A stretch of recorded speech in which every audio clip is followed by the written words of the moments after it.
Hello friends, welcome to my YouTube channel optometric Hindi special. I am consultant optometrist. तो आज मैं इस video में आपको बताने वाला हूँ सिंपल ट्रांसपोजिशन के बारे में। तो सिंपल ट्रांसपोजिशन कैसे की जाती है और हमें किन पावर में ट्रांसपोजिशन नहीं करनी होती है, तो पूरा कंप्लीटली हम इस वीडियो में आपको सिंपल ट्रांसपोजिशन के बारे में बताने वाले हैं। बहुत से हमारे जो स्टूडेंट है जिनका कमेंट आता है कि सर आप ट्रांसपोजिशन पे एक वीडियो बनाइए, तो ये वीडियो हमारा ट्रांसपोजिशन पे ही रहेगा। अगर आप एक ऑप्टिशियन है या फिर आप एक नए ऑप्टोमेट्रिस्ट है तो आपके लिए ट्रांसपोजिशन बहुत ही जरूरी है। ऑप्टिशियन के लिए इसलिए जरूरी है कि जब वो पावर के चश्मे बनाते हैं तो कुछ इस तरह की डॉक्टर की ग्लास प्रिस्क्रिप्शन आ जाती है जिसपे जो पावर है इस तरह से लिखी होती है, तो उसको ट्रांसपोज करके ही जो पावर है वो डाली जाती है। तो ऑप्टिशियन के लिए भी ये टॉपिक जरूरी है। और अगर आप एक स्टूडेंट है ऑप्टोमेट्री के, तो आप प्रैक्टिकल देने जाते हैं तो उसमें जो वाइवा होता है तो उसमें भी ट्रांसपोजिशन के बारे में पूछ लिया जाता है, तो उनके लिए भी ये जो टॉपिक है ये इम्पोर्टेंट है। तो दोस्तों, टॉपिक शुरू करने से पहले आप लाइक का बटन जरूर दबा दें, और इस चैनल पर नए हैं और अभी तक आपने हमारे यूट्यूब चैनल को सब्सक्राइब नहीं किया है तो आप हमारे यूट्यूब चैनल को सब्सक्राइब कर लें और बेल आइकन को भी दबा लें ताकि हमारी आने वाली नई वीडियो की नोटिफिकेशन आपको मिल जाए।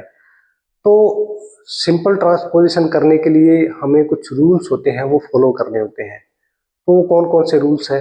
पहला रूल्स है कि जो पावर है जिसमें हमने ट्रांसपोजिशन करना है तो उसको ऐड या फिर सबट्रैक्ट करना है। दूसरा रूल्स है कि जो साइन है उसको चेंज करने हैं, जैसे प्लस का साइन है तो उसको माइनस का करना है। तीसरा है एक्सिस चेंज करने हैं, अगर एक्सिस 90 है तो उसको 180 करना है, 180 है तो 90 करना है। इस तरह से जो एक्सिस है वो अपोजिट करनी रहती है।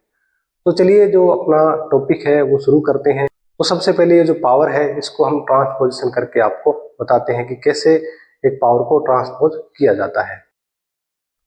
ट्रांसपोजिशन पावर है +3 से -1 और एक्सिस है इसकी 90। इसमें ट्रांसपोजिशन कैसे होगी? आपको जो 3 रूल्स है उसको फॉलो करने हैं। आपको क्या करना है, इसमें जो स्पेरिकल पावर है वह बड़ी है और सिलेंड्रिकल पावर छोटी है।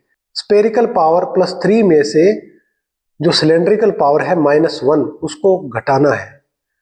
जैसे स्पेरिकल पावर +3 है और सिलेंड्रिकल पावर है -1, तो घटाने पर पावर बचेगी +2। तो स्पेरिकल पावर हो गई +2 और साइन आपको क्या करना है, चेंज करना है। साइन जैसे माइनस का साइन है तो उसको प्लस का कर देना है, और एक्सिस को चेंज करनी है। जैसे एक्सिस 90 है तो उसको 180 करनी है। तो यह ट्रांसपोजिशन पावर हो जाएगी +2 से +1 और एक्सिस इसकी 180। इस तरह से आपको ट्रांसपोजिशन करना है। सेकंड एग्जांपल है, पावर है -2 से +3 और एक्सिस है इसकी 180। इसमें ट्रांसपोजिशन पावर क्या रहेगी? इसमें सिलेंडर पावर बड़ी है, जो सिलेंड्रिकल पावर है +3 वो बड़ी पावर है, और जो स्पेरिकल पावर है वो सिलेंड्रिकल पावर से छोटी है। तो इसमें जो स्पेरिकल पावर को सिलेंड्रिकल पावर से घटाना है। सिलेंडर पावर है +3 और स्पेरिकल पावर है -2। तो जो सिलेंड्रिकल पावर से जो -2 स्पेरिकल पावर है उसको घटाएंगे तो ये बचेगा +1। तो ये पावर बची +1, तो +1 स्पेरिकल हो गई। अब साइन चेंज करना है, प्लस का साइन उसको माइनस कर देना है, और एक्सिस है 180 उसको 90 कर देना है। तो यह पावर हो जाएगी +1 से -3 और एक्सिस इसकी हो जाएगी 90। तो इस तरह से आपको ट्रांसपोजिशन करना है। नेक्स्ट एग्जांपल है, पावर है +0.50 और सिलेंड्रिकल पावर है इसमें -3 और एक्सिस है इसमें 70। इसका ट्रांसपोजिशन क्या होगा?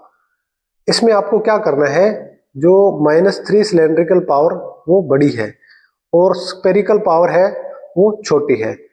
तो जो सिलेंड्रिकल पावर है उसमें से आपको स्पेरिकल पावर को घटाना है। जैसे सिलेंड्रिकल पावर है -3 और स्पेरिकल पावर है +0.50, तो इसमें से इस पावर को घटाएंगे तो ये बचेगा -2.50। तो घटाने पे जो -2.50 पावर आई है वह स्फेरिकल पावर हो जाएगी, और साइन चेंज करना है और एक्सिस चेंज करनी है, तो यह पावर हो जाएगी -2.50 से +3 और एक्सिस हो जाएगी इसकी 160। तो इस तरह से आपको ट्रांसपोजिशन करनी है। अब आपको कौन सी पावर में ट्रांसपोजिशन नहीं करनी है, तो पावर है -1 से -190 और +1 से +1 180। तो इस तरह की जो प्लस कंपाउंड पावर और जो माइनस कंपाउंड पावर होती है उसमें ट्रांसपोजिशन नहीं किया जाता है, क्योंकि ये ऑलरेडी ट्रांसपोजिशन ही होती है। तो दोस्तों इस बात का आपने ध्यान रखना है, इस तरह की जो पावर होती है उसमें आपने ट्रांसपोजिशन नहीं करना है। तो दोस्तों आज आपने इस वीडियो में ट्रांसपोजिशन के बारे में समझा है। अगर टॉपिक से रिलेटेड कोई कमेंट है तो कमेंट बॉक्स में लिख सकते हैं। तो मिलते हैं नेक्स्ट वीडियो में नए टॉपिक के साथ में। धन्यवाद।